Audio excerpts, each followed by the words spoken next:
Wara rapporti li deru fil-mezzi tax-xandir fejn intqal li l-qatt f'Malta qed jiżdied, il-Ministeru tal-Finanzi jrid jiċċara li fil-fatt ir-rata tal-qatt f'Malta turi li l-qatt qed jonqos u Malta tikklassifika fir-reba' post mill-inqas pajjiżi tal-Unjoni Ewropea li għandhom qatt.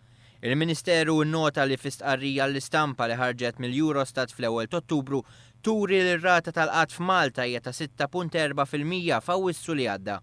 Dan ipoġġi lil pajjiżna fil-livell tal-Awstrija b'4.9%, il-Ġermanja b'5.2% u Lussemburgu b'5.8%.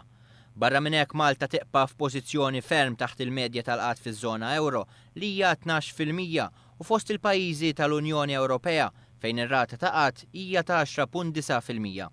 Fil-fatt il-Eurostat tikkonferma li r-rata tal-qatt f'Malta niżlet minn 6.6% f'Mejju ta' din is-sena għal 6.4% f'Awwissu.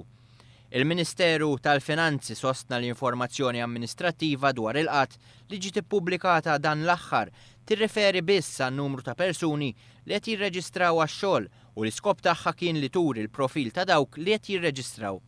Bl-ebda mod din l-informazzjoni li ħarġet ma tirrifletti r-rata tal-qatt fil-pajjiż. Ir-rata tal-qatt tkun tirrifletti kemm lil dawk li jirreġistraw għax-xogħol kif ukoll dawk li ma jirreġistrawx u qegħdin ifittxu impjieg.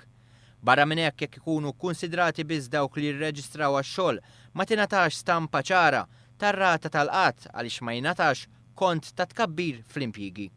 Fil-verità r-rata ta' qatt f'Malta matul ix-xahar ta' Awwissu tal-2012 kienet ta' 6.5% fil-waqt li f'Awwissu ta' din is-sena ir-rata niżlet għal 6.4%.